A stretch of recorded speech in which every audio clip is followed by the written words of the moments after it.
Holy moly, there's a lot of people here already. Hi, everyone. How are you? It's good to be with you again. Great. Thanks for being here. I guess I'm not early. I'm just on time. You're all early. This is going to be a really fun discussion and conversation that we have today. Really important as well. This is titled All Things Tech, and it will be all things technology for LiftEd, recommending devices for your children to use LiftEd, how to set up those devices so that children are successful and happy and safe. We're going to make a few announcements, show you a few things that are new. We're going to ask some questions. I've got some polls to share with you. If you're new on this webinar, my name is Peter Connect. I'm the director of AHS Worldwide. I've been here for 12 years, and this month actually marks the 10-year anniversary of Family School, which is how we all got started here at American Heritage School, with this wonderful home-centered, parent-supported homeschool curriculum called Family School. And Family School has been such a miracle for the school. It's served over 30,000 children in over 80 countries around the world in 10 years. And that's not a lot in the world of homeschooling. I mean, there's a lot more homeschool children than that and families, but for it being a little tiny Latter-day Saint specific resource, it's truly been a marvelous work and a wonder to see it roll out. What's especially exciting is to see what's happening with Family School now as a result of the good work and donations of people who care deeply about the mission of American Heritage School and who really want to see it roll forth. I see Dawn. Hi, Dawn. Say hi so everybody can see you. Hello. Good to see you all. Dawn is the CEO of NCOSE, the National Center Against Sexual Exploitation. What's the O? The National Center of... It's on. Nobody knows. On sexual exploitation of children specifically, right? Yeah. So, and she's a LiftEd parent. She's a Family School parent. She's a Power Hour parent turned LiftEd. And so she's going to be able to approach this with from a perspective that not many people can. And she's going to share that piece of it in this webinar. We're going to talk troubleshooting at the beginning. We're going to get that out of the way. And then April's going to share some recommendations. April, are you here? If she's not here, she will be here pretty soon. I think I'd like to start this hour with just that reminder that we're thankful that you're a part of this LiftEd pilot, but it is a pilot. And so this first couple of weeks, there are going to be bumps in the road. There's a reason why we call it a beta. There's a reason we call it a pilot. There's a reason that you are all receiving a very significant discount this year. It's because with new software comes bumps in the road, especially in the beginning. We have a week to get your profile set up before school starts. And so please don't stress, but please let us know. So if you haven't received that email, then use the support. You probably already have, but go ahead and use that support link on our site. It could be from Family School. It doesn't matter where you click on it. It could be from ahsworldwide.org. It could be from familyschoolonline.org. It all goes to the same place. Or you can just email support@ahsworldwide.org. But if you're on one of our sites, then you'll see the little chat icon, which is really helpful to get live support. I wanted you to know that we have a lot of people supporting you this year, more than we've ever had. Nellie, I don't know if Nellie's here right now. She had some things that she was doing with her children, but if she's not, she's our engagement manager, and she's going to be supporting you. Of course, Molly Remond has been our family success manager for a couple of years now, and she's full-time with us. She's in Costa Rica, but she comes back later tonight. We're really excited to get her back because we're starting to fall behind on our support. And I just talked with well, can I call you a girl, Leah? You're just too young to call a lady or a woman. Yes, that's fine. The older I get, the more I feel like you're a learning coach. So Leah's a learning coach of ours, but she'll be, and she was just hired minutes ago, in fact. And she's a learning coach for one class, and she just needed more work. And I've been really praying for somebody who could provide about 10 to 15 hours of work and additional work, just supporting you and being there and a live person that they can talk with and connect with. And so Leah's going to help us with a lot of that lift ed management as well. Leah is a former student of the school. In fact, we have a lot of learning coaches this year that are former alumni of American Heritage School, which I love because they really get the mission of the school. There's a light and a spirit about them. You can all see that in Leah, and they're all like that. They're just such good people, good humans, great mentors. Leah, anything else you'd like to share with this group?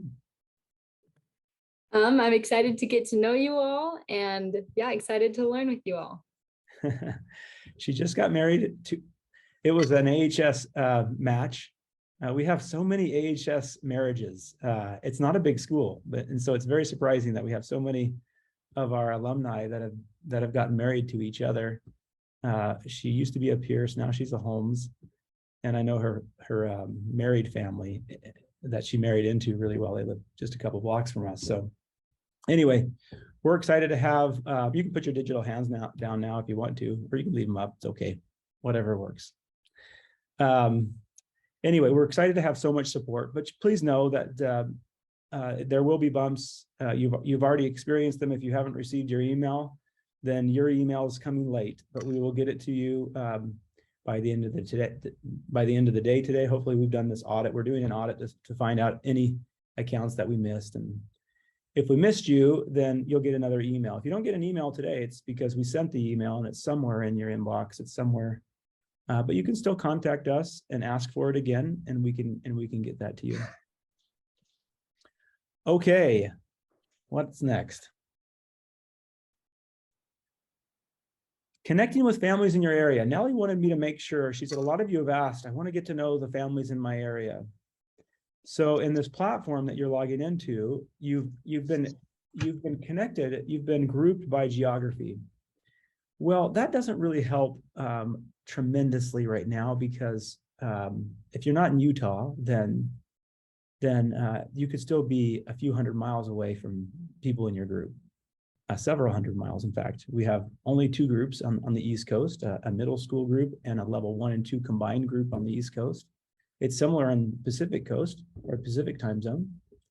And so having a map that allows you to really see where you live relative to other families will be especially helpful. We've actually built one. I wish I could show it to you today. It's nearly finished. It's very similar to the one that you saw in family school. So if you're coming from family school and you remember the member map in family school, it'll be very similar to that, with a couple other colors that will help you see family school families and lift ed families, and then even people who want to lead community get together, field trips, and those kinds of things. As many of you know, we're also piloting this concept of a family education center this year. We have a few groups around the country, and there are many people who've said, I want to be a family education center leader. Well, we don't really know what that is right now. Tim can speak to that at some point, but we're learning. And as we develop that program, we'll make that more accessible and available to you. But in the meantime, we still want you connecting. We still want you to be able to connect with people that live close to you. And so we're going to launch this new member map here in the next week, and it will be available from Lift Ed as well. It may take you to family school, but it'll be available from Lift Ed. Okay, troubleshooting. April, are you here yet?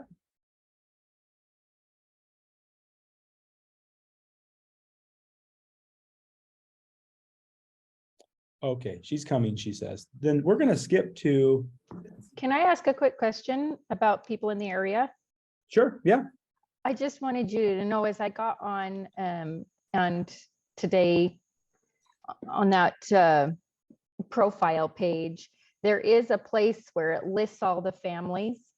and it says distance. Like you can click a little thing that says distance and then 25 miles, 50 miles. And I'm guessing what that is to filter Yeah. people by distance. I don't know if it's just not all the way set up, but there's no way then to, like, you can push distance and then say 25 miles, but then there's no like submit button. So you Yeah. can't actually filter yet. Is that Oh, right? yeah, Does that's that make right. sense? I actually didn't even know that that was showing yet, but yes, Okay. that'll be a bit of functionality that's coming very soon. Okay. Oh, they that's probably- interesting. That's interesting because I looked at it as distance, but then the number related to how many People. people, not, yeah, so like 100 people would go up versus 100 miles. From you. Yeah. So which way is it then? It's the way that you, yeah, it's The miles. distance. Yeah, it's distance. Is there any way we can allow that to be even smaller distance? Because 25 miles is a little too farther than I want to go. Can we have it by like 10? You must be in Utah. Yes. Oh yeah. Sorry. Yes, I So am. spoiled. So spoiled. Yes. Everybody else is saying, "Oh, poor thing, boo-hoo." Yeah. Sorry. No, well, I don't know. Sure, probably Brittany. That's the map will actually be the best tool because it'll show you on the map. It doesn't share any personal information. It shares the first name, so nothing that identifies that location with you. And it's zoomed out to a point where it's zoomed out to a point where no one can tell where that house is specifically. But it has your name and has a way for you to contact the people that are close to it. So you can zoom in 5 minutes away from your house and you can see if there are any dots around you. And you can click on that dot and it will open up a little dialog box and you can just message them. Again, you can't tell who they are for privacy reasons, but you can say, hey, I'm using Lyft. It looks like we live close to each other. Would love to get to know you and your family a little bit better. And they can choose whether they respond to you or not, right? So again, we're not sharing private information on the map, but we are at least showing you that there's another Lyft Ed family there. You can try to connect with them, but it's totally up to them whether they connect with you. Does that make sense? In Lyft Ed, however, they can see your profile. They can see whatever it is that you want them to see. So if you want them to see your family picture, if you want them to see the profile information that you listed when you built your family profile, then they'll be able to see that. And that's kind of fun. If you feel okay with sharing that information, then go ahead and leave that on. Otherwise, you can toggle it off in your settings. Same with your children. You decide what you share. Your children have uploaded a picture. They've said some of the things that are their favorites, right? They've said 3 adjectives that describe them. And those are the things that just help the kids in their classes and their groups to get to know them a little bit better while they're studying together, learning together, jumping on in their live class together. But again, if you don't want them to see that information, then you can turn that off. All of these tools to customize the experience, most of them are forthcoming. What you're going to experience next week on day 1 is what they call in technology, in the world of software development, a minimal viable product. So this is the product that's the most minimally viable product that we feel will create the experience that they need to have to connect with great teachers, connect with great content, connect with other students, connect with their faith, connect with you as parents in meaningful ways. And so they'll be able to do all those things, but in a very minimal way. And then as the year goes on, you're going to give us feedback. Boy, would it be great to have a member map that allowed me to, boy, if I could just have a member map that let me select by 10 miles, my wildest dreams would come true, right? Whatever that is, that's probably not the thing that you're going to be saying, but you're going to be sharing feedback with us, and we're going to evaluate that feedback against a group of people in a survey perhaps, or focus groups. And every week there'll be a focus group. We'll invite you to participate now and then. We won't invite you to all of them, but we'll invite you to a few of them.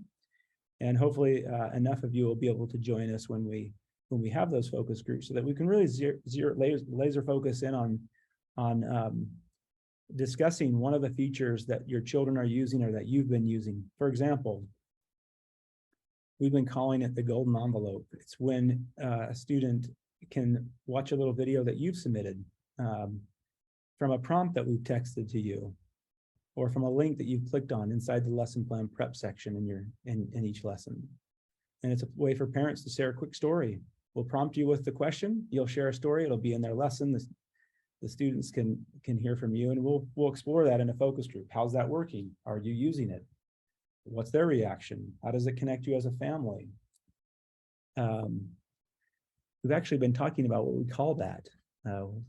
We called it secret admirer. A lot of people don't like that. It sounds kind of creepy.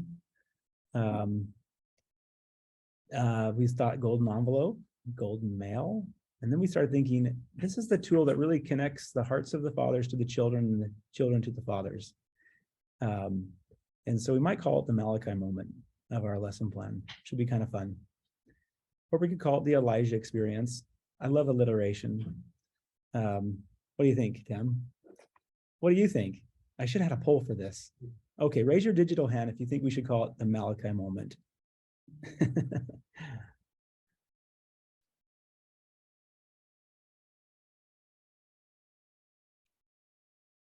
And then the next one's going to be if we should call it the Elijah experience.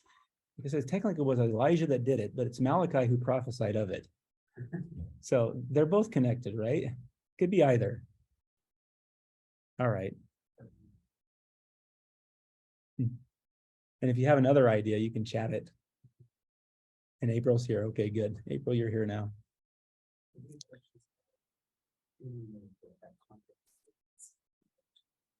Oh. Well, okay, we're going to show that to you. In fact, I'm gonna have April. Let's do the other vote now. So we've got about tough for me to see all these hands now. I get a general idea, taking them down.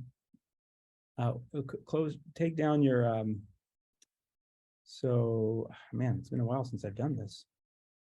How do I lower everybody's hands? Oh yeah, participants. And the learning coaches are the ones that are experts at all these tools. Oh well, I can't find it. A lot of people are saying heart mail. Heart mail, that's kind of fun. What about the Elijah experience? All right, raise your hand if you like the Elijah experience. The point of that part of the experience is that they connect with you, or they connect with grandma, or they connect with a neighbor. Whoever you've sent that text to can click on that link and share a message, share a story, an experience that connects with whatever the prompt was. And you know that that connects with the reason and relate section of that lesson. So as the church, as the children are finishing, as they finish the research section and get into that spiritual connection to content, that's oftentimes where we'll have prompted parents to include something that relates to that spiritual connection. And in 2 minutes, while waiting for Johnny at soccer practice, or waiting in line at Walmart or the grocery store or whatever, you could record content that your students will experience as they go on this journey with other students each day. So a customized experience for them while they're still connected with other students. Okay, well, I'll probably send an official poll out at some point. Elizabeth's going to walk you through a few things on this, not Elizabeth, sorry, April's going to walk you through a few things on the site. She's going to show you where that support option is so that you can get support from us in a number of ways. She's going to show Peter, you. can I ask a question? Sure. Before we move on, can I ask a question about this? You know, a lot of people are saying heart mail, but my question is, you've mentioned something, so I've been wondering, like, how do you, when you first mentioned it in the last webinar, I was like, how do you guys send that to other people? But then in this one, you said when you receive that text, whoever you send it to can click that link. So the other person, we're not creating profiles for grandparents or aunts and uncles or siblings. It's just a text that we send to them. That's right. And then it goes to you guys. That's exactly okay, right. That makes more sense to me. The text is a unique URL that's text, and it's unique to your child, to your child's lesson. So if you click on it, it opens up your camera, you record an answer to that prompt. When you press submit, it lands in their lesson. So only your child's lesson. Now, if you send that to grandpa and you say, your dad, right? If you say, oh, my dad has a story that's perfect for this prompt about gardening because he's an uber gardener, right? Then then if they click on the text and open it up, it does the exact same thing. So you can send that to whoever you want. In a future release this year, you'll actually be able to start building your team. And so you'll be able to put grandma or grandpa or uncle, brother, sister, whoever in as your team for that child. And they'll receive the text that we send to you. So if you want somebody to be on your team, then you'll be able to do that at some point here in the future. That's kind of fun. So many things coming. Again, what you'll see here is pretty basic version, even though it'll be very, very nice and have a lot of functionality that you don't experience in online learning. A lot of ways to connect. It still is somewhat basic compared to the full vision of LiftEd that we have. I also want April to show you how to access the math that's now live, the K math program. I can't hear. And tell you who it is. Hold on. Sorry. Not just tell you where to access it, but maybe even show you and explain to you what's available now, what's coming. April, you want to take over? Sure, I can do that. Happy to do that. Let me just grab this other URL so that I can have all of my windows open at least and ready to go. So let's start with the parent dashboard. And I know that some of you are having issues. We are working on getting those resolved. I was up, Peter and I were talking late last night. I was talking to one of the program developers late last night and early this morning, and we are working on getting it resolved. So let me just share my screen. And I just want to preface this by saying the best browser to use is Chrome. But you're free to choose whatever browser you want to use. But right now, the one with the least bugs and the least issues has been Chrome. So just if you're having that application error, try a different browser and maybe try a different device. And then one way, your portal should look something like this. I'm logged in as a parent now. If you bypass, there was like a pop-up that came up first that said complete your profile. If you bypass that, you can click this big purple bar and that will take you back out to do the same thing. Upload your profile picture and go through all of those steps for yourself. If you click here, it doesn't open that for your children, but if you click over here on the side, my students, that's where you want to click. And then you can add their picture here, add their favorite things and walk through the profile for them. Or if they are a little bit older, you can go directly to create their credentials. Whatever you set their username as, that it can't be changed. So make sure that you are all just super happy with whatever the username is. It's easy for them to remember, easy for you to remember, because once you type it in there, it can't be changed. You can change the password. So you're going to set the password for your child. And then their grade level should be assigned here. Like, I know this isn't right for my daughter. She's a third grader because the way that we did this was by birthdays and there's no system that's perfect. So like if I wanted to change her default, then I would just come in here and I would say, okay, she's in third grade, which should be level 2. And then I would click save. And that should save it for them. And then I would give her the username and password. And then she would log into the same site, ahs.lifted.world, have her use those credentials, log in, and have her walk through and set up her profile if you wanted to do that, or you could set it up for them. Any questions about that part, about setting up your child's profile? Yes, is one of the glitches that you can't upload a photo of them, because every time I've tried, it won't do it. You should be able to. I'm going to try. So you can, save it. so you want to switch this to upload new resource? Yep. Choose a file. And let's just delve deep into my, let's see, we'll just pick one of these. We had a parent on here say that it was successful, even if it doesn't look like it was successful. Then you should hit OK and it should work. That's not my daughter, so I wouldn't want to choose it, but has anybody else had problems uploading a profile picture? We can't upload one. I've tried. Okay, help you with it too. I've got that, okay, I've got Me that too. feedback as well. We okay. couldn't do Hey, April, Yes. could I just suggest that when people are having trouble with something, Mm-hmm.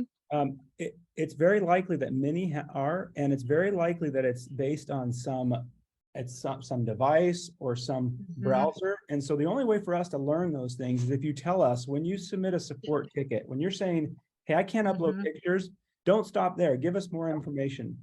Tell us, I'm using an iPad. And of course, we know iOS, right? That's the operating system. Mhm. So give us as much information about what you're using, what browser you're using, what kind of device you're using, and that would be helpful. Because what we Mhm. might find is, oh my goodness, everybody who can't upload a picture is using Firefox, and so there must be something wrong with how we design this tool with Firefox, and then they can track that down and figure out how to fix it. Okay, because I said what I said. I'm using Chrome and I'm using it on my laptop with the mouse. But yeah, it's not happening. Okay. Yeah. Okay, so when you need to report an issue to support, you're just gonna go to your profile over here and click on the arrow, just click on your name and then click on support and it will open this website. And then you want to report an issue. So this helps us track who you are, the problem, your email address, the problem that you're having. And like Peter said, be super specific, your operating system, the browser you're using. Like severity, as in like my child can't proceed with the lesson would probably be a high priority, where a profile picture is still a priority, but it wouldn't be as high. Do you see what I'm saying? And then if you can give us a screenshot of what you're seeing or what's happening, what the error message is, that's always super helpful.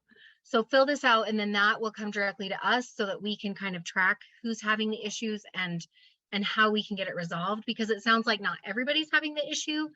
And so we're trying to figure out why there is a bug there. Can I just say something real quick? Sure. So I just totally on a whim went through and logged into my daughter's thing, because I'm thinking, how are they logging in? I just logged in as her and everything is up. I see all her favorites. I see her profile. I see her picture. So it's working for that one. My question is though, is my 7-year-old has the wrong picture. Is it correct that we cannot change anything on there once it's been put in? No, you can. You just can't change the username. You should be able to upload a new file to Okay, change. So that was that a picture that you chose and you uploaded, or? Yeah, I'm just wondering how that picture got there. it's the one that you guys have on there. Oh, So okay. what I'm going to do now is I'm going to go into my I'm in my youngest daughter's. I'm going to her profile and I'm going to edit it and I'm going to see if I can't get her profile picture changed Okay. by doing it through her. Does that make Okay. sense? Yes. Okay, I'll let you know Yes. what happens. Let me know how that goes. Hey, Will do. April, can you show them how they edit after they've filled out? Can you show them how they would edit a child's profile, anything that they've included? Yeah, so you're just going to go back here to my students. And so once this is updated, you should be able to edit the picture just by, I haven't finished my children's profile yet. So let me find a picture. We'll just do the penguin first. I have too many windows open. It won't let you succeed, but it's already registered, as you can see in the background that it worked. Yeah, there it is. And then I would go through and add her favorite things. Let's see. The reason I'm asking, April, is because I haven't figured out a way to do it. I was able to successfully change my youngest daughter's pictures by logging in as her and changing it. So I was able to change it to a different picture, like one that I downloaded. Yeah. So that's probably going to be the best way then, is to set up, and I'm going to make a note of that because for some reason that's not connected. Yeah. Okay. So yeah, I can't do it through my profile, but I can do it through hers. Yeah. Okay. But if I can't get the password to work, like I saved it all, the password's correct, and it won't let my daughter can't log in, so I can't even go into her profile. So there's got to be a way from within our own program, once it's saved, to get that to make all those changes because I can't change my daughter's password. I can't get in. So you can't change her password from here? From No, I create can't your get to that account? screen again. Yeah, It will not give me that screen. yeah, Okay. that's right. Will you fill out a support ticket on that, just so that I Yeah. have a record of it, so that then Yeah. I can give those all to our programmers? Okay. Because telling us is we want to help you, but I can guarantee that Peter and I won't remember everything. Right. So the more information you can put on that support page, then we can route those over, because not being able to log in, that would be a high priority. We want you to be April? able to log in. Yes. I have a question. I am going to be buying computers tonight for my girls. What are the ones that you would suggest as far as like the least glitches, the best experience? Yeah, that's a great question, and we will go through that in Hey, just a April? second. Yes. Could we actually change the order of this webinar so that Dawn can go and people can get the Yes. information from her? And Yes, then we can do troubleshooting after. sure. And we can stay on for as long as well, not as long as we need, but we can stay on for a while and answer specific questions. But I have a feeling the answer to a lot of questions is going to be submit a ticket. And we'll work on that for this week. And that's what this week's all about. It really is about just making sure that we start working on a long list of bugs and a long list of needs that allow families to use the site effectively. And that's going to take a few days. But at least we can answer the question with what we plan to do or what it should be doing, and we get some understanding. But maybe it would be helpful for you to just jump into your device recommendations, and we'll come back to troubleshooting. And then Dawn can talk about recommendations related to just, practical steps for securing devices and protecting children, any software recommendations that she might have based on the kinds of devices that our families would be using. And while you're talking, I'm going to launch a poll to give us some more information. Oh, am I still sharing those results of that poll? Were you guys still seeing all that? Anyway, okay. Well, go ahead, and while you're sharing some of those recommendations, April, I'm gonna launch this poll because it might be some good information for us. Okay, I tried 4 different devices. I normally work on a Lenovo laptop, which is my personal favorite. And that is where I feel like laptops and computers obviously provide the best experience because they have the biggest screen. But that's not always reasonable. I don't want to give my laptop to my children all the time because they're doing school. So I tried some other devices. I tried this little 8-inch Kindle Fire, and I liked it in the fact that it was inexpensive, $80 for this. A couple of things I don't like about it: the screen is only 8 inches, and so it resorted to the smaller version of Lifted, the text-based version, and so it's not as rich of an experience. And so I would not go smaller than 10 inches on a screen. I think you can get a Kindle Fire 10 that's a little bit bigger. The thing I didn't like about this is from the time I open the screen, there's an ad. I can't get any of the ads off of the home screen. Dawn can talk to us if this is even possible to secure this device. So that may be an issue, but for cost effectiveness, this would work. It was the cheapest one I tried. Then I tried, this is a Samsung tablet, 10-inch. It was about $200, so a little more expensive than the other one. The video was great. It's touch screen. It was super easy for my kids to use. They each walked through an entire lesson. The sound quality was good. The functionality was really good. I don't know about security on this. Hopefully Dawn can recommend that, but I felt like 10 inches was about the smallest I would want to go for a screen. The other device I tried it on was a Chromebook that my son gets. It's his Nebo School District Chromebook. He's a junior in high school. I would prefer a touch screen Chromebook, and I'm actually going to go purchase one of those and try it with a touch screen Chromebook. I didn't like the Chromebook as much because it's not as responsive as far as like adjusting the pages size. And I also felt like trying to use the touchpad and do the interactions was really frustrating for me as an adult. But this is also an older Chromebook that has probably been beat up by my high school students. So I would probably try I'm going to go try a touch screen Chromebook and see if that experience is any better. But I almost like the Samsung, as far as like experience wise, the Samsung tablet was a better experience because it was touch screen. It was easy to pack around than the Chromebook. But Dawn can let us know which one of these is better to control. So those are my device recommendations. I'll let you know about the touch screen Chromebook also. If you're interested in looking at those results, I just posted them. The questions were, what device do you plan to use? What type of device? And then what operating system?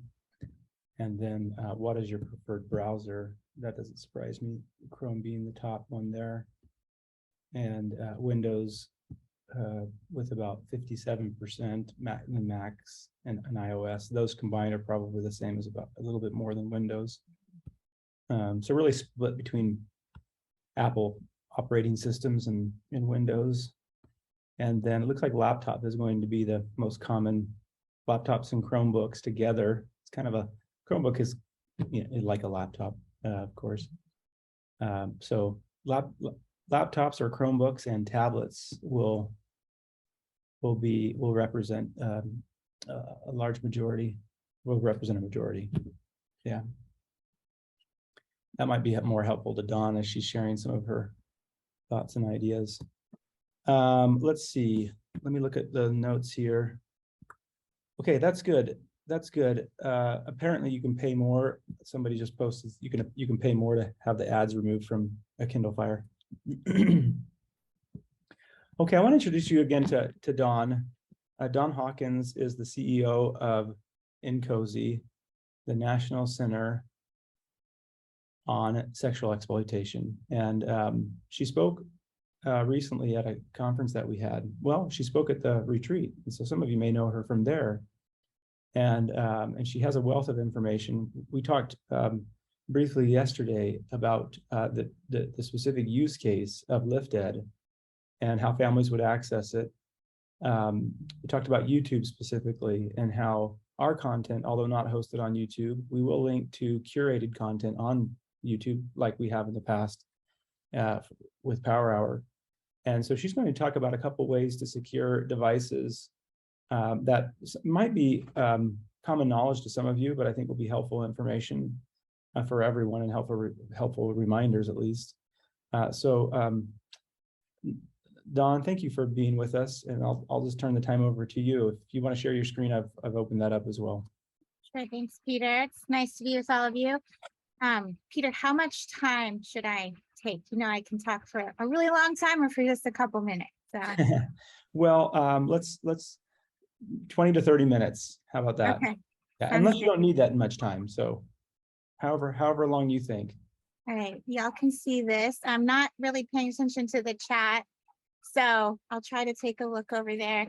April, I hate being in disagreement with you, but I'm not looking at this from safety at all. I'm just looking at it from the best user experience as far as clickability and functionality.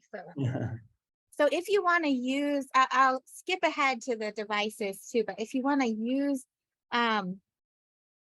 parental controls or the third-party filter type safety stuff, the Kindle is like the worst. Like nothing really works on it very well.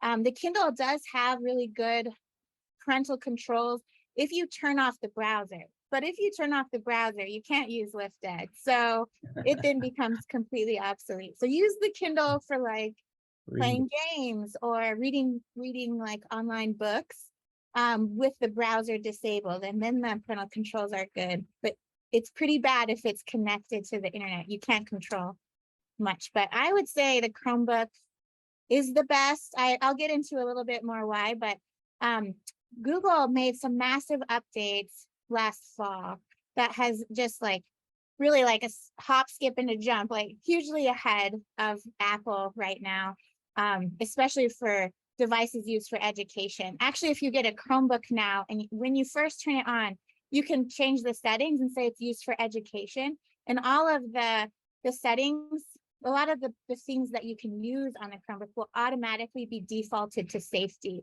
which is a huge like victory for child safety that we've been fighting for. So the Chromebook, and they also have something called Family Link, Google Family Link, which is basically just a built-in filter and a whole bunch of other kind of tools for parents. It works really well for kids under age 13. But the problem is that Google Family Link only works on Android devices and Chromebooks. They did not build it, annoyingly, to work on Google Chrome, the browser, on a Mac or a PC, at least not yet. So the only way to really use that like really awesome built-in stuff is on the Chromebook. One of the things I love about it, and this is part of why the Chromebooks right now, I'm sitting in front of a window, so I look crazy. Right now, Chromebooks are like by far the most preferred and the most used device in schools. So schools that are giving out devices to kids, they're overwhelmingly using Chromebook. One of the reasons is that it's easier to control right now than Apple devices. But also for us, one thing that's awesome is you can stop your kids from opening another browser. So I don't know if you guys have seen this, but my kids were like doing Power Hour, and I would hear them and think they were paying attention, but really my son was like looking up stuff about cars because he just opened up another browser. And so it's one way to like help reduce the distractions by limiting another opening of a browser. So that's why I like Chromebooks. I haven't really found a way to do that in any other devices or with even any other filters that you can add to your computers. So, but really they all work, they all have some element of control and parental oversight, but there's also some external tools I would encourage you to look at. So I guess I'll introduce myself more. I'm Dawn, and I am based in Washington, D.C., in Virginia, just outside of D.C. I do direct a nonprofit focused on combating sexual abuse and exploitation. Mostly I'm trying to change these big tech companies so that they design their platforms with child safety in mind. We also do a lot. We have a law center. We started today, actually, you guys are hearing it before like anyone else, before the media. But today we filed a big lawsuit against 2 really big pornography websites for sex trafficking, and it's very exciting. I don't always, my specialty isn't really focusing on digital health and safety for parents, but I am frequently asked to talk at church and other like for churches and schools about this, but my specialty really is more policy and the advocacy side. But I'm happy to share a little bit of what I know. I have 4 kids, number 5 is on the way, and 3 of my kids will be in the Lift Ed program. So what are we trying to protect our kids from online? I'm gonna do like a quick kind of some healthy digital tips, and then I'll get into practical tools. But, you know, I think we all agree that we want to protect our kids from the mental health harms that come with like overuse of social media, pornography, bullying, sexual predators. There's also this incredible loneliness that is often arises as technology erodes our relationships with family, with friends, with people in the real world. And there's often a life-sucking smartphone addiction. I feel like I struggle with this myself. I tried to go tech-free last month for 10 days, and it was so hard. And so our kids are gonna struggle with this too. We also really want our kids to seek after those things that are virtuous, lovely, of good report, and are praiseworthy. And the internet is full of those things, but it's full of lots of things that distract from that too. And so we want to try to set up loving guardrails to help our kids stay focused on these things and stay away from some of the bad. Unfortunately, the bad news I have for you is that there's no app or parental setting that is going to solve all of these problems. It does not exist. I think it should exist, and we need tech to help us as parents with such a tool, but it doesn't exist yet. And so so we have to step up, and there's a lot of different ways to help with that. Also, teaching kids what to do if they see pornography. I talk a lot about pornography, so it seeps in here. It's one of the big dangers online. It's not enough to just teach them what to do if they see it. There's so much more we have to do. I had to throw in a quote from President Nelson to this group. I don't usually get to speak to our faith, but part of the response is that we can't just protect our kids. We have to prepare their minds to be able to resist this spirit robbing, harmful online content and the effect that it might have on their minds, their bodies, and their spirit.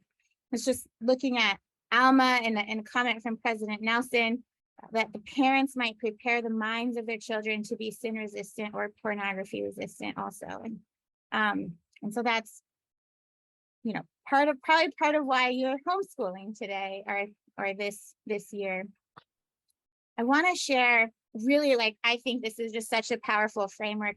It's from one of my close friends and one of my favorite resources called Protect Young Eyes. And they really talk about how we can build digital trust between parents or caregivers and our kids. So I just want to go through these 5 things. To me, I'm in this all the time and I still learn. And so I thought this might be helpful to you.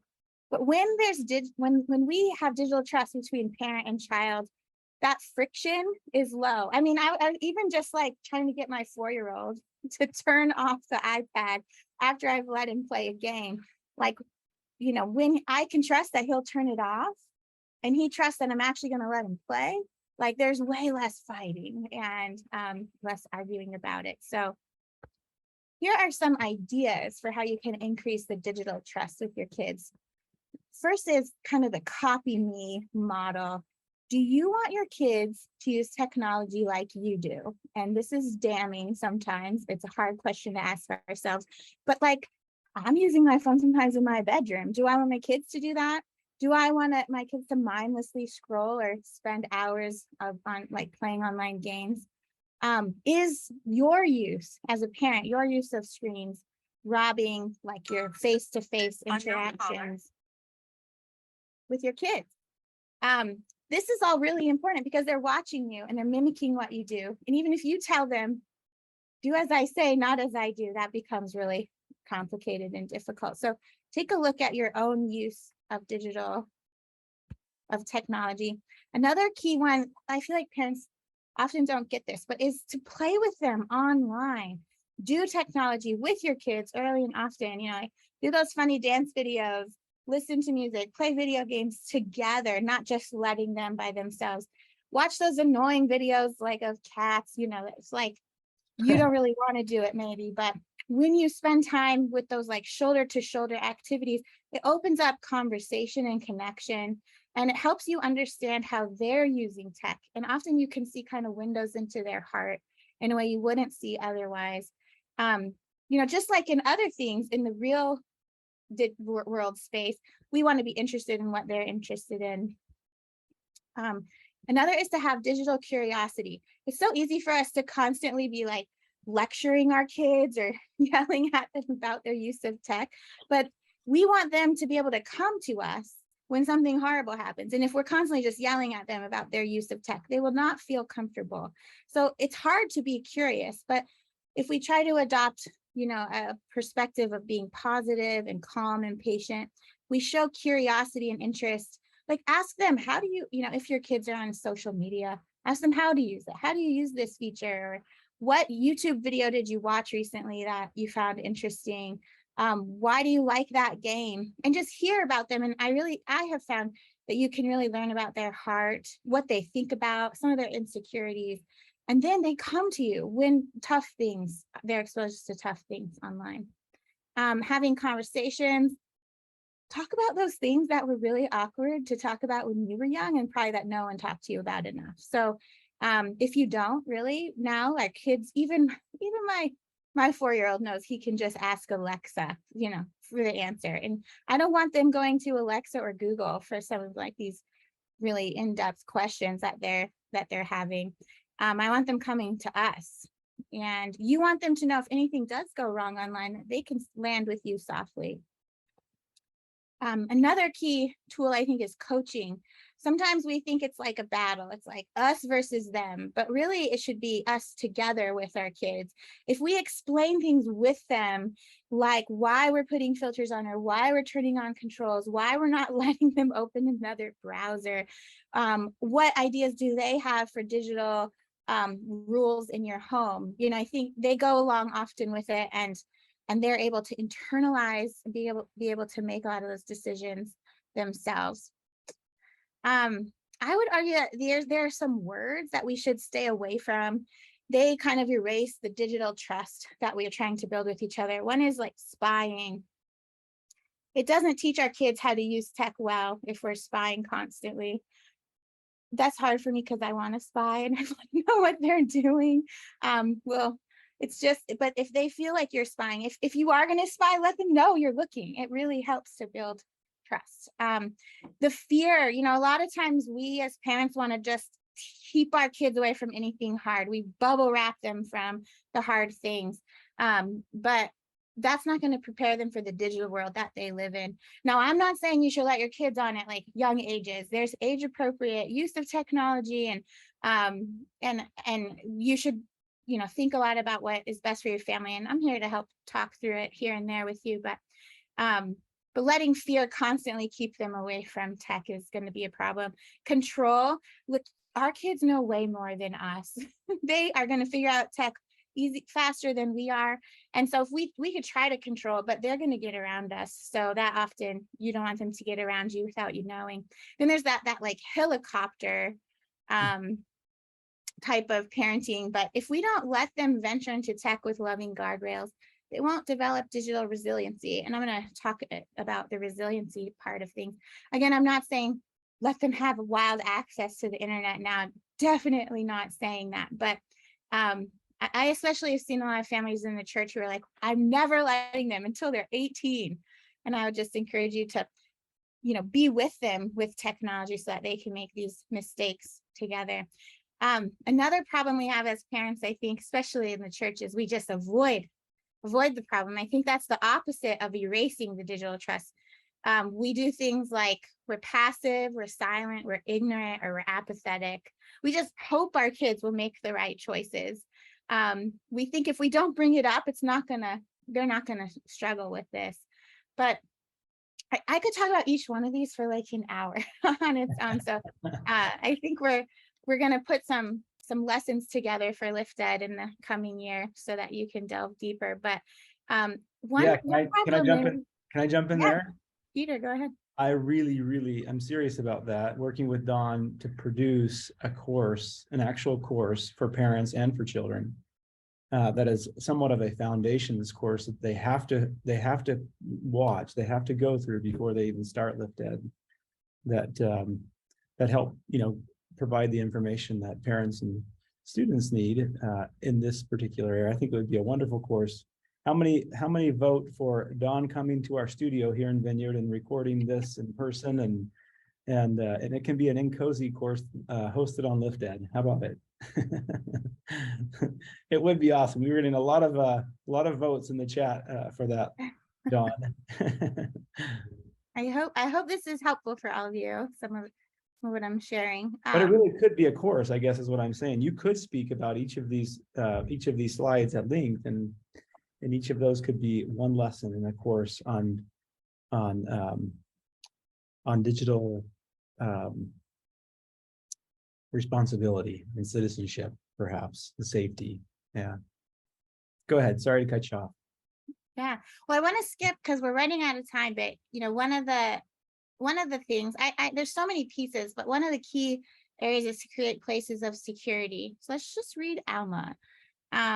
Remember in Alma 48, it says, now at this time, the chief captains of the Lamanites were astonished exceedingly because of the wisdom of the Nephites in preparing their places of security. We can also make our home a place of security. We can make the devices a place of security, and even you, of course, as a parent, can be a place of security. And that's what we really need if we want our kids to thrive online and make these connections. Just a couple, there's rules that will help you build places of security, and then there's some tools. Here are some ideas for rules that you should, you know, set as a family. This is another great opportunity for you to have conversations with your kids and develop the answers together. Write it out. But, you know, talking through who are we going to let ourselves be influenced by online? What technology are we going to use, and what devices? This is key. You know, if we really can lay this out.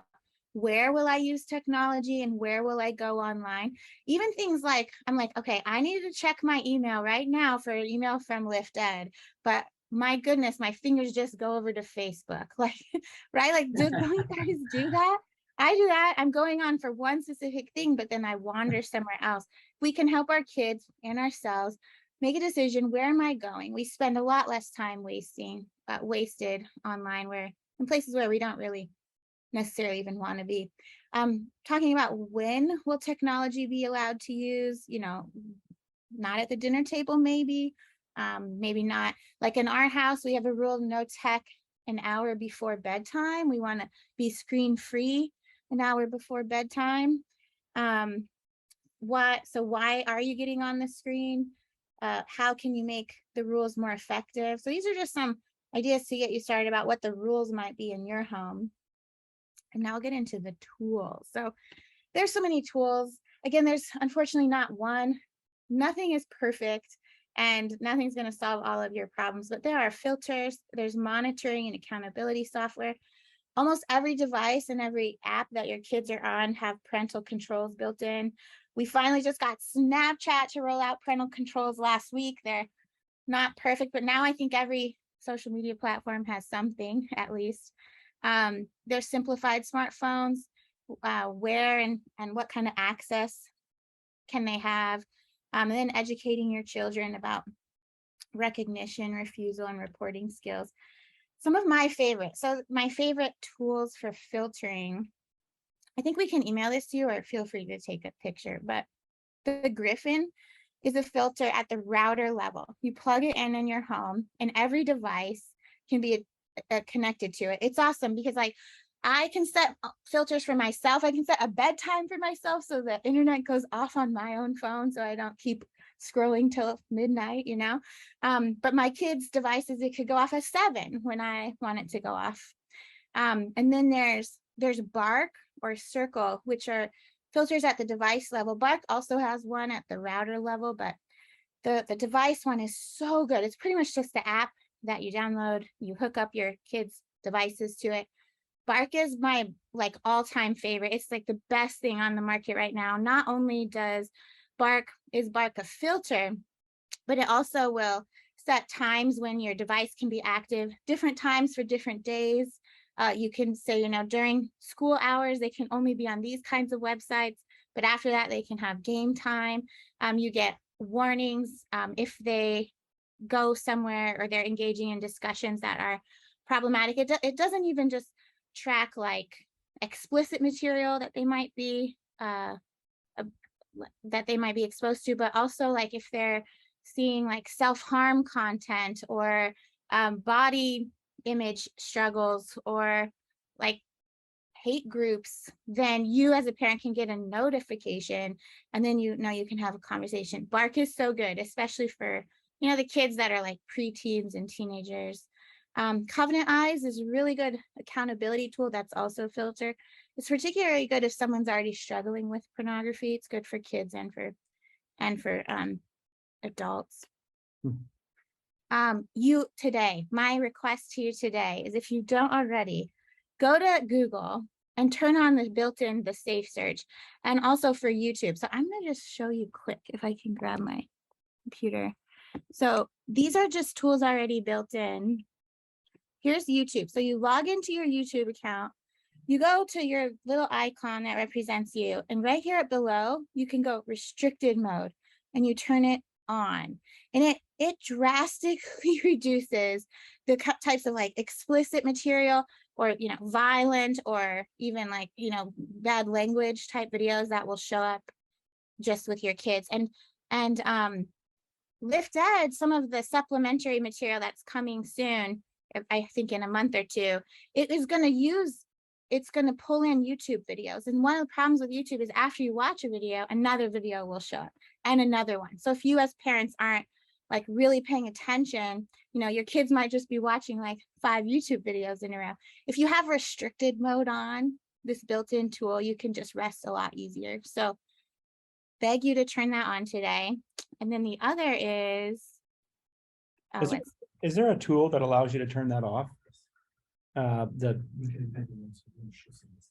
we looked at that yesterday. We thought you could embed the links so that it wouldn't show suggested videos, but I think they've turned off that feature. They seem to disable that feature. Yeah, just recently.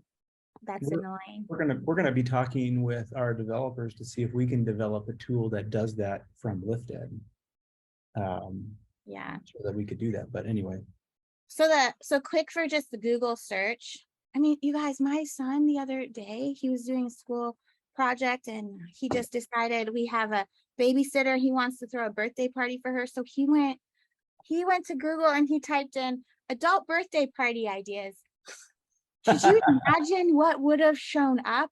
His little eyes, he's 8 years old, what he would have seen, and his like beautiful little innocent heart. Turn on the safe search settings on Google. So you just go to settings here and you could go to advanced settings, I think.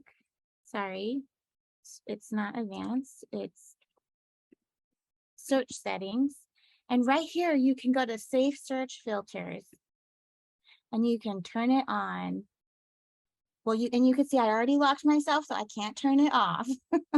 But here you would just be able to toggle it on and off. And I mean, even me as an adult, I want safe search turned on. I don't want to see all the yucky stuff coming up. So I just beg you to make those 2 changes today if you haven't already.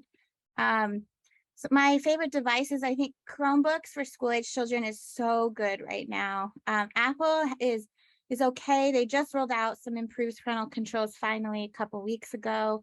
I mean, Apple is fine. You won't be able to like restrict that they open another browser, but it's good.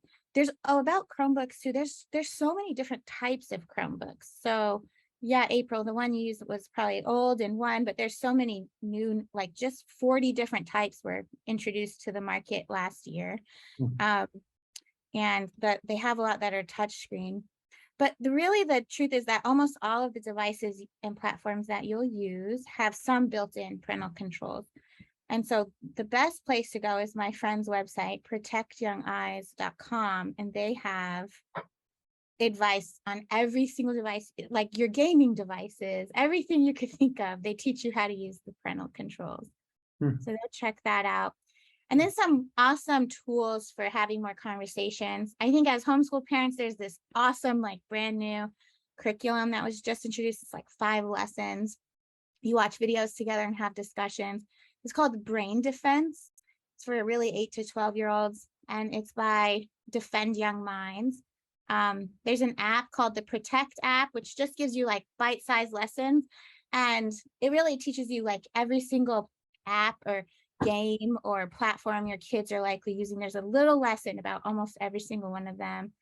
Culture Reframed has a parents program. There's a couple documentaries that are good, like Fight the New Drug has one called Brain Heart World. You could watch that with your kids that are like, I would say maybe 10 and older.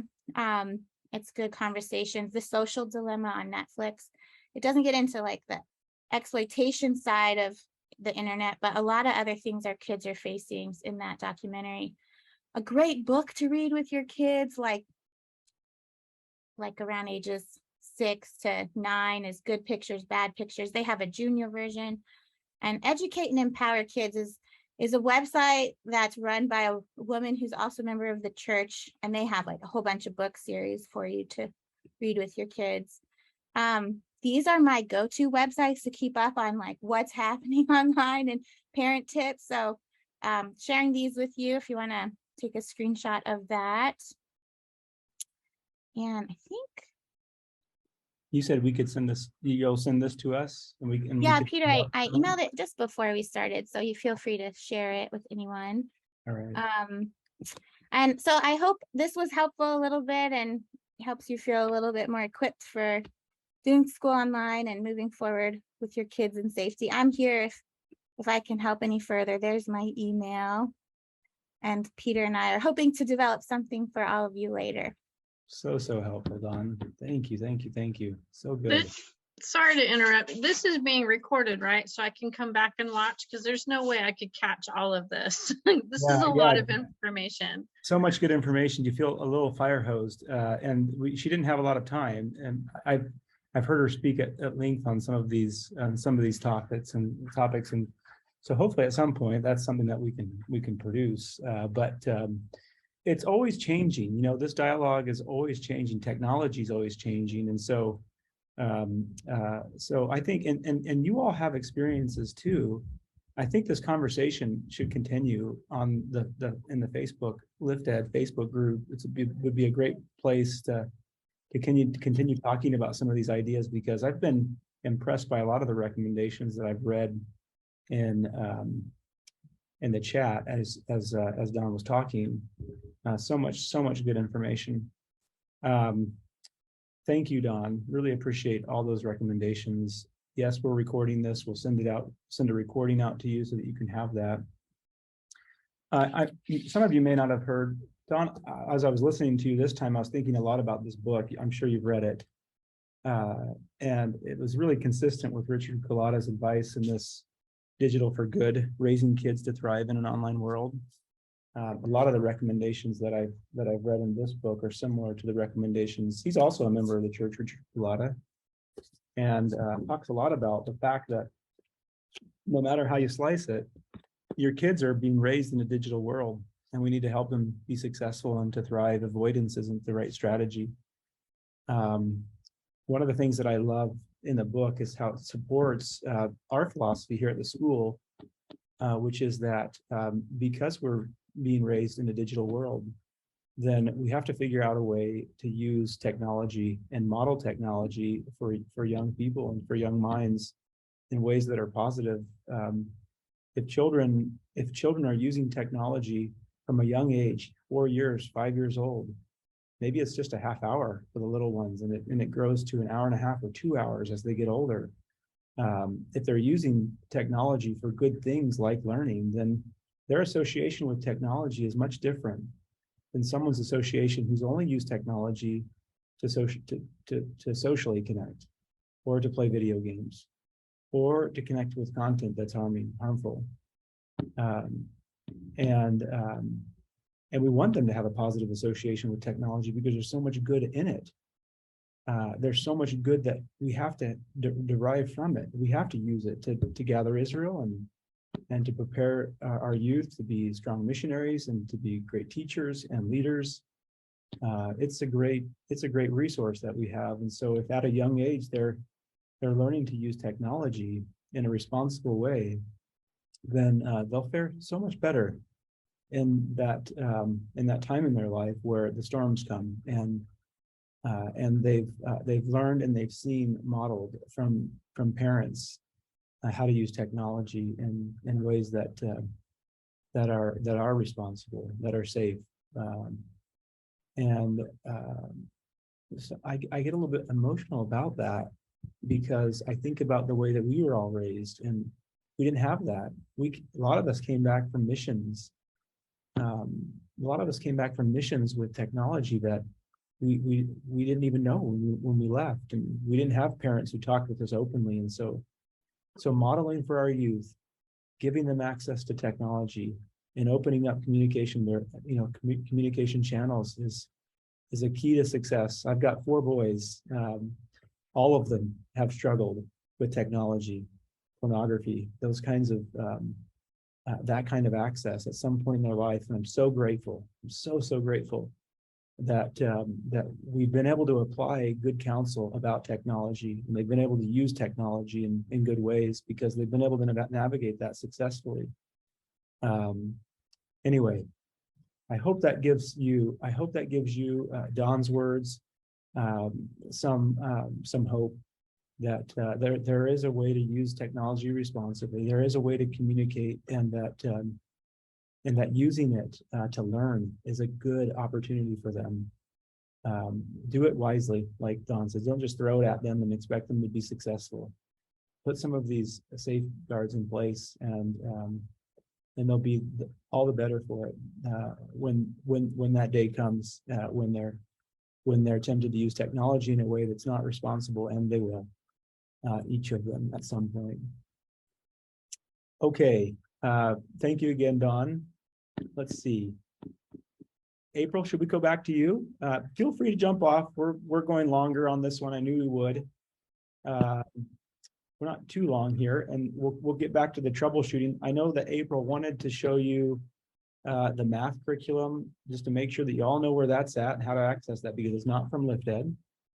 And then maybe we'll just answer any questions related to enrollment, explore time, class time experiences that you might still have. We've covered those in previous webinars, but if you have questions about that, we'd love to answer them. Again, don't stress, no pressure. We will get to you this week. We'll help you get in there. You'll all be fine by Monday. Your students will be able to log in and access the first lesson. That first day is going to be very basic. It's going to be a tech day like we've done in years past with Power Hour, and so that'll be a pretty chill day too, where they won't have to, you won't, and they won't have to feel stressed that they're missing out on something.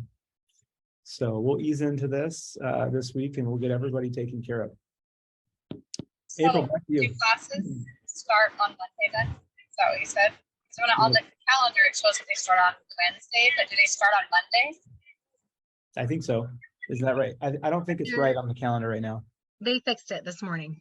Oh, okay. The first 2 lessons were missing, and they did fix it today. So for those of you that don't know how to look at the calendar, I do want to walk through that with you.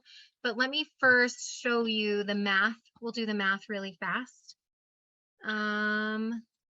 So when you log into the family school, which you should all have access to, you go to the dashboard. Then you're going to pop over to your course library. And then you're going to scroll down to math. And we have 5 domains in every level of math. And the first domain, number sense, for every level is now published. So you just find your student's appropriate level, and you can see that this level only has 8 lessons under number sense. But if you go to one of the other grades, you'll see that there are a lot more lessons. Like 3rd grade is going to have 11. And I know it just depends on the grade and where the lift is for number sense. Like there's 24 lessons here. So what that means is when we get to some of these later units, like algebraic thinking in the older grades is going to be much heavier. And so you'll get more lessons then. We're going to try and roll out a new unit every couple of months. We're working as fast as we can. So we appreciate your patience. Let me know if you have any questions about the lessons, but it's pretty much the same. You go into Dive Deep, and there is a preparation box that tells you, has the practice worksheet for the lesson and the key. We are now in the process of getting these over to our AlphaGraphic storefront, so you can purchase the entire kit for the whole unit at a time if you'd like. There's also an activity to be done away from the computer with every single lesson. You have the vocabulary. Then it starts out with Math in My World. This connects the math concept with a real world element, and then it walks through the math lesson very succinctly and really good graphics and things like that. And then we sum it up, and then you have your practice page, which you can print. There's also a key at the top located in the resource box, and then the enrichment is this activity that is to be done away from the computer. So if you have any questions, please let us know. Peter, did you want to say anything about opting in? Oh yeah, that's right. We've been talking about making this available only to families who opt into it. For technical reasons, it's not worth it to us to do that. We're just making it available to everybody who has a family school membership. If you've opted into it, however, the same thing will apply. The real purpose of opting in was so that we could identify a group who wanted to use the resource, and that we could reach out to for occasional focus group that we could get feedback from. So the benefit to opting in was that you would have access to the resource, and you would have access to it freely forever. So if you've opted in, you're still going to get that. So your opting in still has value. We still need the feedback. We still want to give it to you for free for as long as you ever want it on your family school account. And so you'll have access to it for free if you've opted in. Everybody will have access to it, period. So they can use it freely. Next year, we'll probably start selling it. And so for families who haven't opted into the kind of pilot and who are willing to give us feedback now and then they would just purchase it for their, add it. It'll be an add-on in the family school account. It won't be a lot, but it will be an add-on, maybe $10 a month or $5 a month or something like that for I Love Language and I Master Math.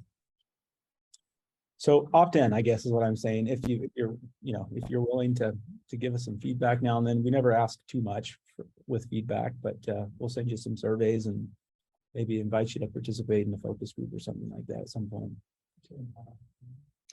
The opt-in, I'll post a link again while you're finishing up, April. Okay. The other thing I just wanted to share was in every single level, like this is level 2, if you click over here on this more button, there is the scope and sequence. You can see where we're going for the entire year and where more lessons will be coming out. So these are all the number sense lessons for this domain. And then we go into computation and estimation, measurement and geometry. We are working on the supply list is almost ready. And when it is ready, it will be posted here.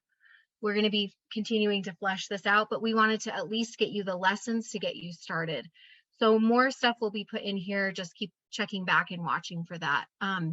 Assessments are not available yet. We will be adding those over the course of the year and additional problem sets for more practice. So just know that this is a work in progress and we welcome your feedback. And I'm hoping that we can come up with some kind of form, Peter, that we'll send out a form or something that you can send us feedback specifically about math. Can we do that, Peter? Yeah, absolutely. In fact, the form that James created I hadn't looked at it very closely, but I didn't realize it had very specific boxes for giving lots of different kind of detail about the support ticket. We should do something like that for math. Okay. It identifies the course, the unit, the lesson, and then allows them to give feedback about that specific lesson. I just saw somebody, It's funny, I just have to say, somebody's filter was blocking lift ed. That's great. That's a good filter. Wow. It's very good filter.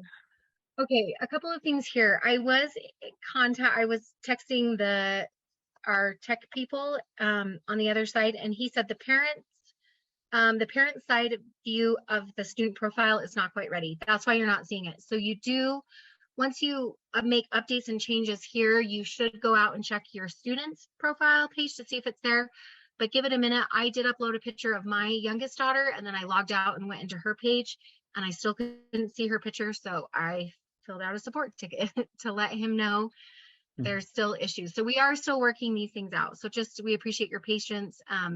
Just keep filling that support bin and we will get to you. So April, does the support ticket go to the development company? No, but they will. Oh, yeah. They will. I think James and I will compile a list and we'll get those to them. Okay. So yeah, a couple of things I just want to walk through the platform with you. If you go into calendar, you can see, you can change this to month and you can see the actual lessons as they're populating. We have the first 3 weeks up, although they are not perfect yet. I'm still working on them. So just, again, thank you for your patience. We're getting there. So you can actually click on the individual lesson and that will take you to the lesson landing page for your child. This is where you can read an overview of the lesson, academic concept, the gospel principle. You can also read the secret admirer question, which is also known as the AKA golden envelope, golden mail, Malachi's moment, whatever we choose finally decide to call it. This special mail that you're going to be sending your child, when you're ready to send it, I don't know if this has been wired. I don't think it has. This has not been wired yet. We're still working on building this. I'm not sure when it'll be ready, but as soon as it is, you should be able to click here and then that's when you can send that. So that should be hopefully rolling out in the next week, but you're going to come to these 3 dots, click on it, and that's where you can either choose to record it or submit a cell phone number or an email address of grandma, dad, someone, and the platform actually sends the message to that person for you. So watch for that. If there's pre-lesson reading, it will be here. You can also print handouts, and then you can also look at the record materials. You can also look at these on your dashboard under quick links. So if you wanted to look at lesson prep or secret admirer, this will kind of keep you in check, like here are the things that are coming up. When it does come time to start the lesson for the day, what you're going to do is you're going to navigate to the on the calendar, a button will come up that'll say join the lesson for your student. They're going to click that. It's going to take them to this page, and then there'll be a countdown timer in the corner of this image. When the lesson finally does drop and go live, this will convert to an arrow, which you'll click, and then you'll go into the lesson path. So if there's a timer here in this corner, it means the lesson hasn't gone live yet. Don't they join from their the student's dashboard? Isn't there? They can. Yeah. Okay. It'll be here on your student's dashboard, and it'll have a countdown timer there. If they get excited and they click on that before the lesson's ready, they go to that lesson landing page, and then they have to click on that arrow then to take them into the path. I see. So April, I have a question. yes. So once a week, we like to do field trips. If they want to get ahead on that day that we're going to be out of the house, can they do those lessons ahead of time? The lessons all drop at the same time so that all of the students are encouraged to go together. So they won't be able to do them ahead of time. That's why we've taken Fridays off. So there's only 2 Fridays during the year that we have lessons, and that's because we have a Monday holiday, like Labor Day or Martin Luther King Day, I believe is the other day in January. And those weeks, in order to keep us on track so that we still have 4 lessons that week, we've bumped it back to a Friday. Perfect. Thank you. See that on your calendar. So they could do it after the live class, but yeah, the lesson is not available before. It's just an hour before the live class, depending on which time zone you're in. Great. Okay. Do you want to pause and just answer some questions from people who have their digital hands raised? Yes, let's go to Brittany.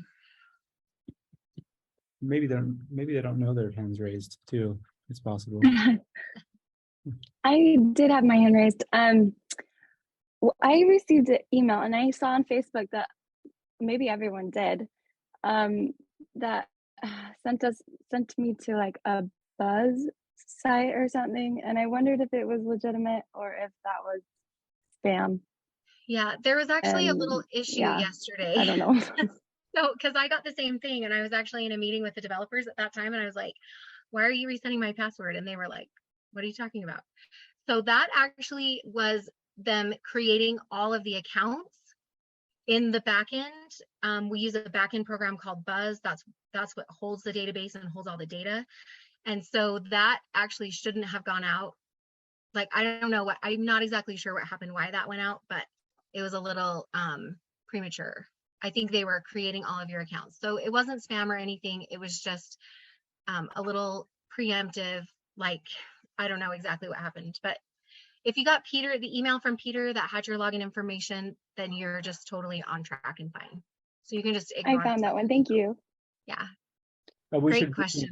One thing I should mention is that email that was sent out with all your credentials, it also went to everybody on the waiting list. Unfortunately, they could create a parent account. They won't be able to add any students, of course, but we'll probably cancel those. So if a family received it who's on the waiting list, we'll be deleting those counts.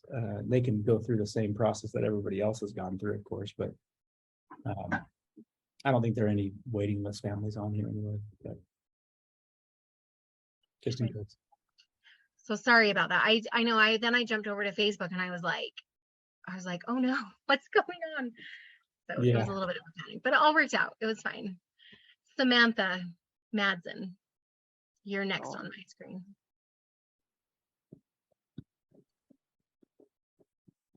Oh, there you go. Hi. I have a question. I logged in, or I did the verification, and then it took me to the site. It says lifted -AH or AHS dot, and then it has Alexa. It's Agilix, that's the wrong one. buzz.com. Is that the same? Because I'm not sure where to No. sign You in. need to just delete those emails and go off the email that Peter sent you. You should have gotten an email from Peter, and all of those buzz emails and all of that stuff was them setting up your accounts, and you should just delete those and ignore that because it's not routing you to the right place. So he sent us a new email because I'm Yeah, it went out last night around 8:50. And right, Peter? what's the name on that? Because I haven't seen. If you didn't get it, just put your email in the chat and I'll look them up. Okay. I'll grab the, if you didn't get an email, if you haven't received the email from me, what I'll do is I'll just confirm whether or not it was sent. And then if I sent it, I'll send it again. And Okay. you'll get it this time. But at least it'll give me a starting point. It won't be everybody because not everybody's on here. There are 506 or 70 families and we only have 150 on right now, right? So, but at least it'll give me an indication of how many, what percentage that I've sent weren't received. Okay, thank you. You're welcome. Great, thanks, Samantha. Linda.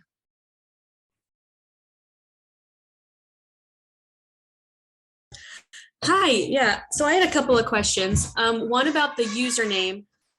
Are we supposed to use their actual name or just something like that can be remembered? You can use whatever you want. Nobody sees the username except you as the parent and the student. In the platform, everybody sees your child's first name and they see your last name when they view the family profile.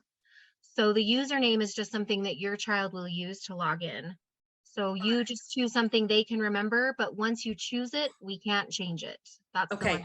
And the other question I had is, I had signed up my 4 oldest at the beginning and I got all of them on my profile. I can see all of them. And then I signed up my 5th kid, but separately, and I don't know how to combine them. And I emailed Nate about it, but I don't know if it's resolved or not, or what I can do to get her onto my account.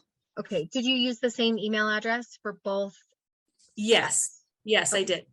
Will you put a support ticket in and give us all of your children's names and explain the whole situation? Like I did these 4 together and they're not showing up in the same account. So we need to merge those accounts together. Okay. Thanks, Linda. Evelyn. I don't know if she can hear me. We'll go to Nicole next. Nicole Carey. Hi there. Sorry, in the student's profile, it has their grade level listed. And then I think as you were showing things, there's also a spot that shows which class time group they'll be in, if I'm remembering that right. For their grade level, is that just like informational purposes kind of thing, or is that actually affecting the content that they're studying on the platform? The most important thing is that the level that they're assigned, level 1, 2, or 3, is the correct level. It's not so much tied to the grade level. The grade level is more informational. So as long as the level is right, level 1 is kindergarten and 1st grade, level 2 is 2nd through, I think we divide 2nd grade. If your child is 7 by the end of the year, they are in level 1. If they are 8 by the end of the year, they're in level 2. And then we do the same thing with 11-year-olds. If they are 11 by the end of the year, they stay in level 2. But if they're 12 by the end of the year, they go to level 3. And then gotcha. And up. So that's the most important, is that those levels are the way that you want them. Okay. All right. Thank you. Great. You're welcome. Thanks, Nicole. Evelyn, I think she's still talking. Let's go to Paula. I had a question about the classes. The last webinar you had, there was talk about maybe having the Explorer, the live class first, then the Explorer second. Is there going to be, how's it How's that gonna be? Where did we land? We're actually Yeah. gonna stick with Explore Time first. We're gonna try that for a little while. So we'll do Explore Time and then we'll do class time. So that way we can see how it is. We want everybody to have that Explore hour together. And we've actually done it as a staff. We actually went through a whole entire lesson, and it was really fun to see everybody's video responses and feel like we were going through it together. So we're gonna try that. First, we may switch later in the year and try class time first and then Explore Time, but we will definitely let you know before we make any big changes like that. Okay. And then also, when I go to the girls' page, it has over there on the left, my friends, and you click on it and it's supposed to, well, they're both one's in level 2 and one's in level 3, but all the friends that they list for kindergarten and first grade. Yeah, everybody's, for some reason, all of them are not populating the right grades. That's a bug that they have been facing. And so we're working that out, but they should be able to, we're hoping to be able to get to the point where you can filter by child too and say, this is all of this child's friends and this is all of that child's friends. Like, we're still working on the messaging system. Okay, thank you. Thank you. Spencer's and Sandy. So I am on the doing online school, and we were originally on the Hawaii time, and then we are on Mountain Time for Lift Ed. So now that everything got switched over to morning and Hawaii time is done away with, it's at the exact same time as Lift Ed for Mountain Time. Are you guys going to make adjustments for that so that we can do Lift Ed in the afternoon? I mean, I can switch to Eastern time so that I can do that. Are you talking about the online school, the middle school, high school? Yeah, so I was doing both. And so before we were scheduled on the afternoon schedule, so everything started at 11, but there weren't enough signups. So now everything's scheduled at 9 o'clock. And given that we live in Mountain Time, we're in Kauai part of the time, but most of the time we're in Utah. And so now they're at the same time, so we can't do both classes at the same time. So if we could get it switched to the Eastern time, then that would work for us. Yeah. Yeah, I hadn't thought of that. So I thought of somebody who's using both programs. Peter, should she put a support ticket in for that, or No, should she just email Nate? Just email me, because Nate's out this week and I'm taking care of all of the assignments for each of the classes as they come in. So any requests for a different class or a change in the hour should just come to me, and I'll take care of that. That actually works really well because our mountain times are really full. It's our Eastern and Pacific that it's our Eastern and Central that have quite a bit of availability, and a little bit in the Pacific as well. Okay, great. Thank you. Perfect. Thank you. Rosie. I apologize in advance if you hear screaming. So I have a quick question. So we're on the central time zone. What time does the class lesson drop at? Do all the lessons drop at the same time, regardless of what zone you're on? No, it drops at 9 a.m. in your time zone. Okay, perfect. Okay, 9 a.m. in your time zone. So is it worth them watching the lesson before the Explorer class? Well, they're going to do that as part of the Explorer class. That's what the Explorer time is them going through the path and watching the lesson and doing the lesson parts, and then they come for class time at 10 o'clock. Okay, perfect. Thank you. You're welcome. Rebecca. Okay, so with the password that they sent in the email, I've tried to go in to try to figure out how to change that, and there's no changing it, right? The changing of your password or your student's password? Okay, I can't even get into my kids', like, I have no idea even how to log them in. That's another question I have, because a few people are like, yeah, I've been in my kids', and I'm like, how? I don't know. Okay. So like, and I've tried to go into my students, and I started answering questions, and apparently whatever questions I asked for my youngest one, it automatically put on my older daughter's one, and now they're both have the same answers. And I can't fix anything because now they both say they're on track. Okay, let me share my screen really fast. So when you went here to my students, did you, oh, I set their passwords. So now that I've set my kids' passwords, did you set their passwords? Did you set passwords for them? I tried multiple times. It never took it. And then when I answered one kid's questions, the multiple questions, so this, let's see. I wonder if I can switch this around. Can you see? I can't see what you. Uh-huh. Oh, now I can't see. So that's all I can see, and I can't change anything. Okay, so you want to log out as yourself now? And then do you know what you put in as their password? Like, did you try the same thing every single time? It won't take it. It won't take it. Okay. So you should be able to log out and log back in as them and then complete their profile. So can you put in a support ticket for that and explain all of this? And Could they just reset the password? That's what I'm hoping. Yeah. That we're going to have to somehow manually. No, what I mean is. No. Do we not have reset password option? Not on the parent side yet. So if I log back in as a parent, there's nowhere, once I set my students' passwords, I don't have the ability to edit it yet. That is coming, but I don't. No, what I meant is, yeah. When a student's logging in, is there a place that just says I forgot my password? Let me look.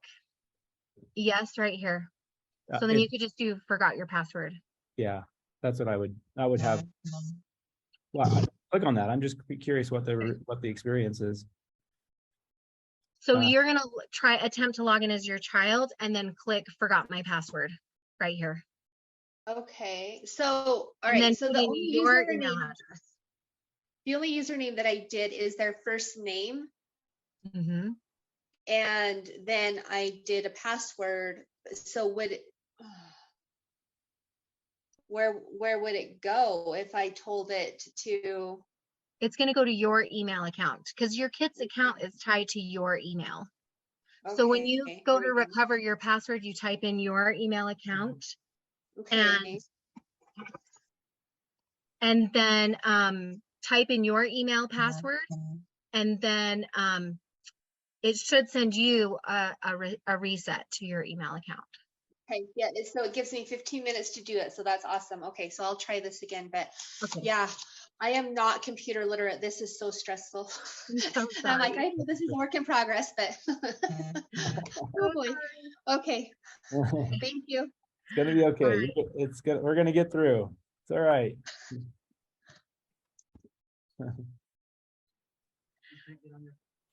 Brittany.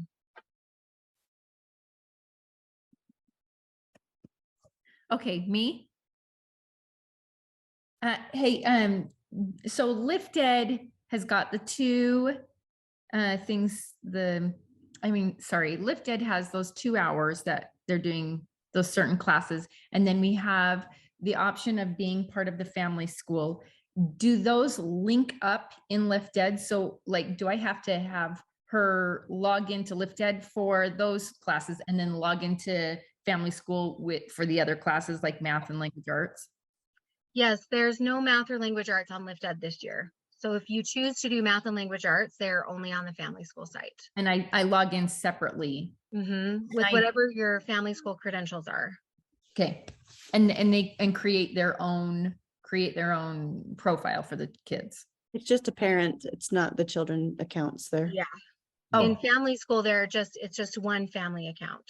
Okay, good. Thank you. That helped me. Brittany, that's why it's in family school, because math and language arts this year, all that curriculum that we're producing is produced the same way we produce family school for a parent to use to teach their children. Okay. It's not produced, although a student could easily at 4th grade or older read through and self-study or be a self-facilitated learner at that age. It's all scripted for a parent, as if it's all scripted for a teacher, and the teacher in this case is the parent. After we've spent at least several months, right, with several hundreds of families and students, using the math and language arts resource, and after we've taken time to improve it to the level that we feel is kind of the minimum standard or minimum level of improvement, at some point we're going to get to the point where we feel like, hey, we can now bring this content into the studio and we can hire a teacher who teaches the content, and we'll record them just like we're doing with the other content in LiftEd. And then we'll bring those videos into LiftEd so that a student can effectively learn from the teacher in that student facilitated environment, like LiftEd is. So Family School will always be the place for parents who want to teach their own children, and LiftEd will always be the place for families whose parents want them to learn from our teachers that we've filmed in the studio and need that burden lifted a little bit. Yeah. Thank you. Does that, I know that they said there's no math pre-test to say what level they're on, or should we just go in and say, well, I know that they know this concept and go from there? For now, but that is coming. Like we will, good. When we develop it for LiftEd, a student will go through an assessment test at the beginning, and at the end it will say, we think this is the recommended course for your student this year. Great, thank you. We have big plans for math and language arts, and we hope that math will definitely be first. It's much farther along than language arts, and we hope that will be soon. Yeah. So. Okay, Rebecca.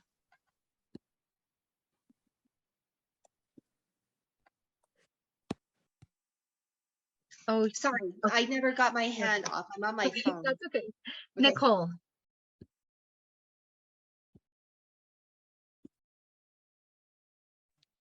Hey, can you hear me? Yes. Okay. Hi, I'm wondering about the notes that parents and relatives can send. Should we look ahead to future lessons? Do we need to put those notes there before the day that that lesson happens on?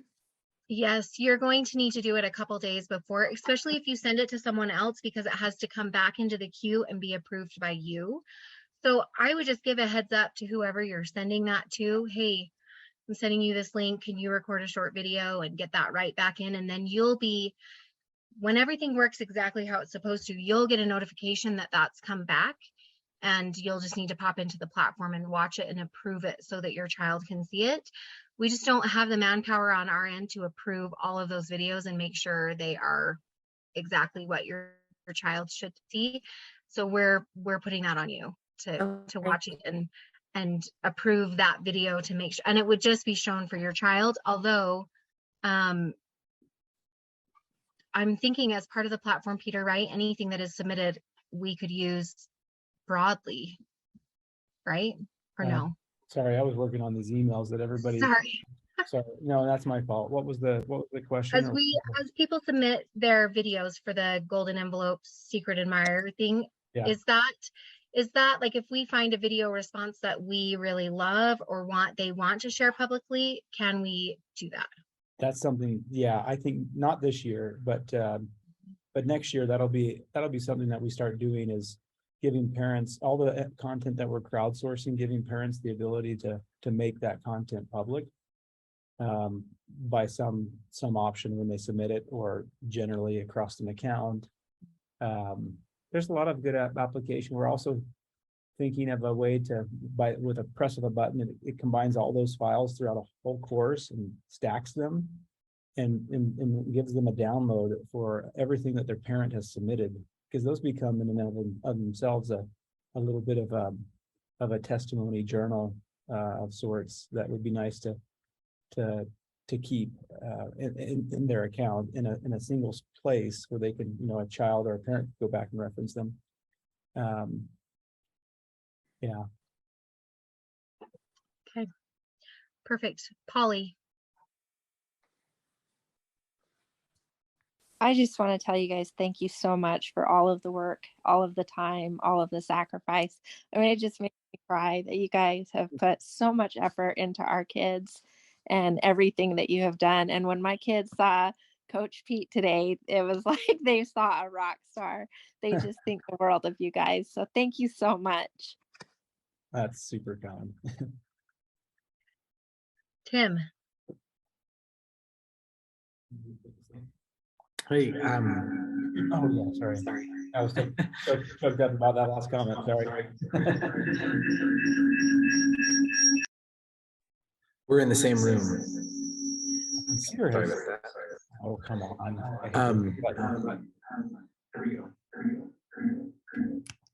I just wanted to share, the Camerons had a question, and this is actually a question that's come up a lot in the chat. Okay. And so I wanted to bring it forward. If a parent records a golden envelope video, do they have to record it separately for each different child, or can they mass send it to their 3 different children enrolled? They have to record it. I would record it on your phone and then upload it each time and not have to record it 3 different times. Does that make sense?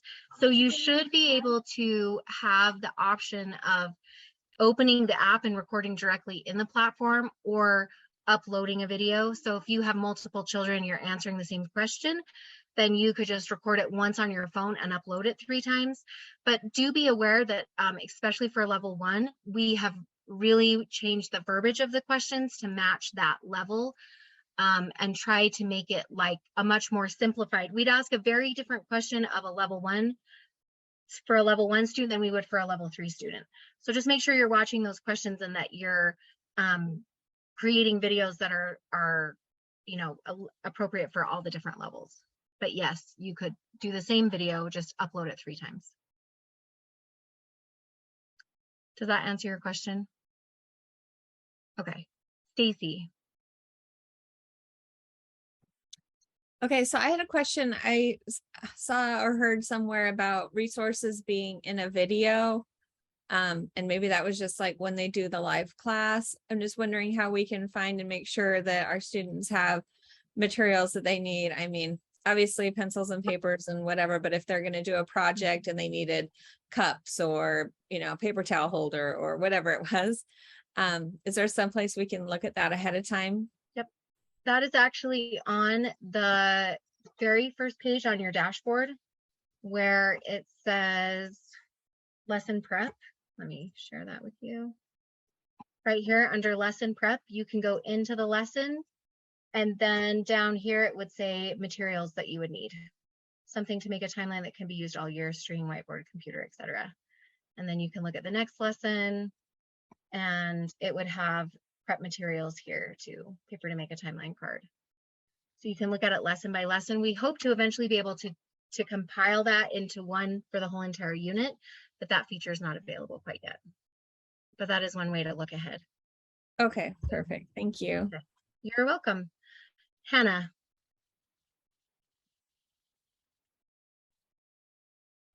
Okay, hi. Actually, this is her mom, Julie.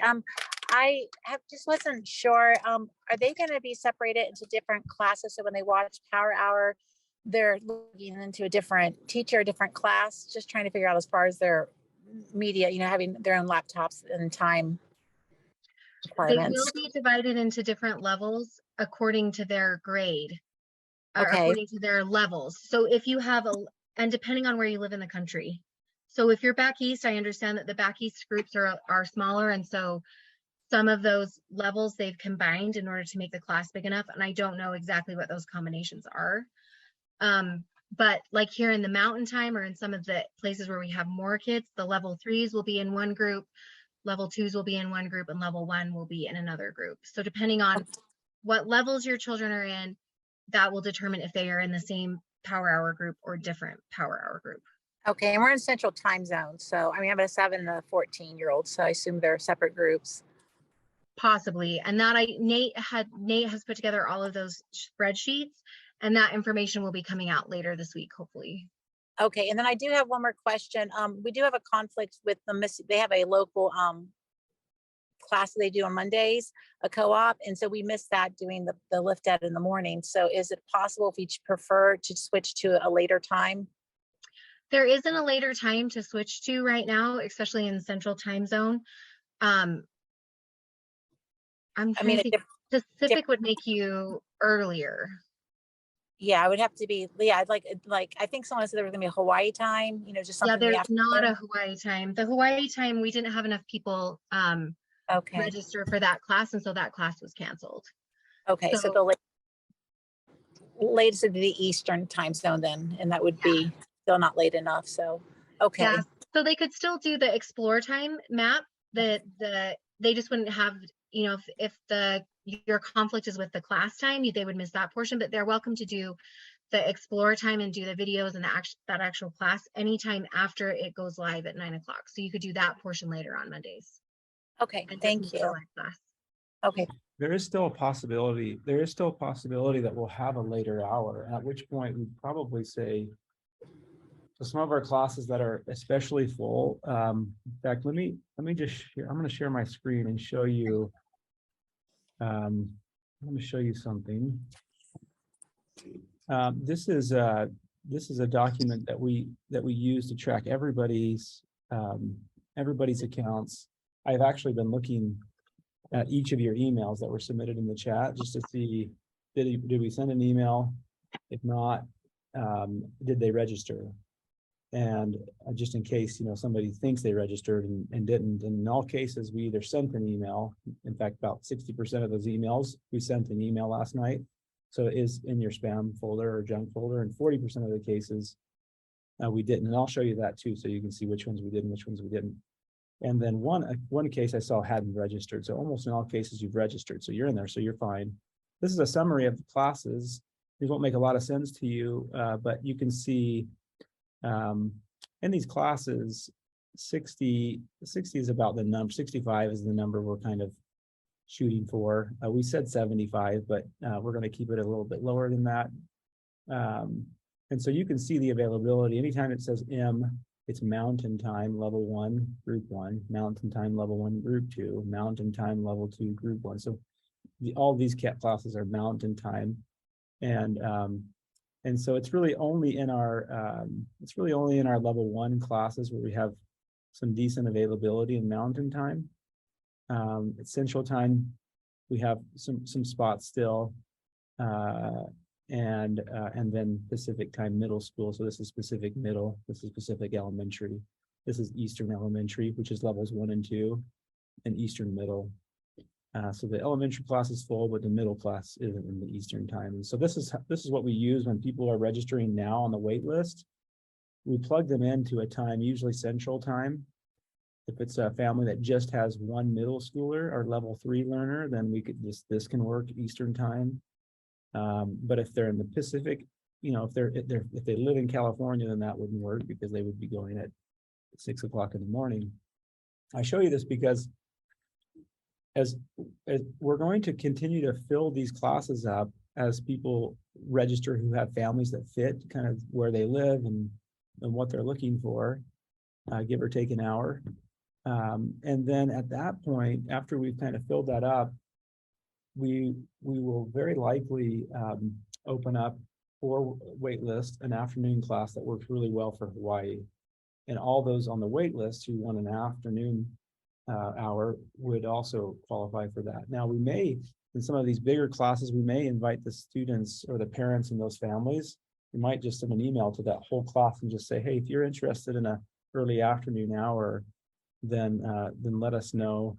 We'd love to move, 10 people out of this class if they'd like to. It certainly wouldn't be required. They probably wouldn't at that point anyway, but nonetheless, you can kind of see the logic behind how we're managing those class sizes and how we're moving people from the waiting list into registration, so that we don't get these classes fuller than we should.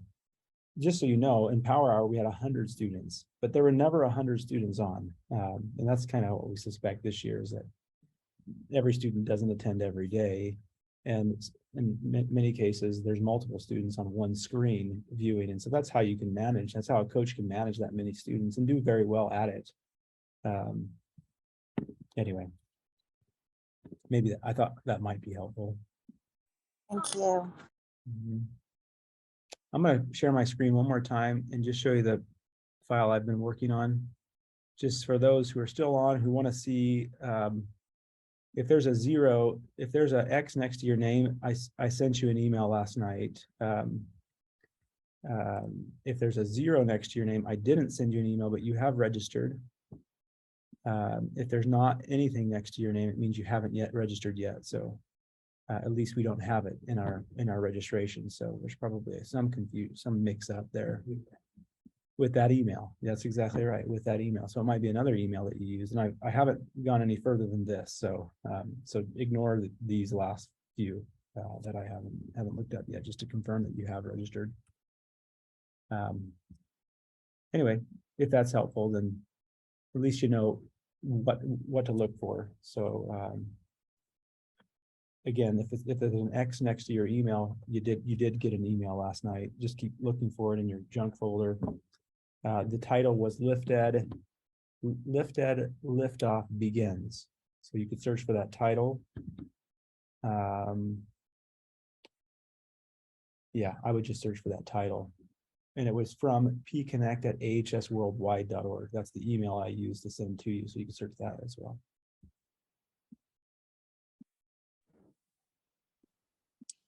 Hey, Peter, I have to go to another meeting right now, but So do I. I'm tuning in on my phone.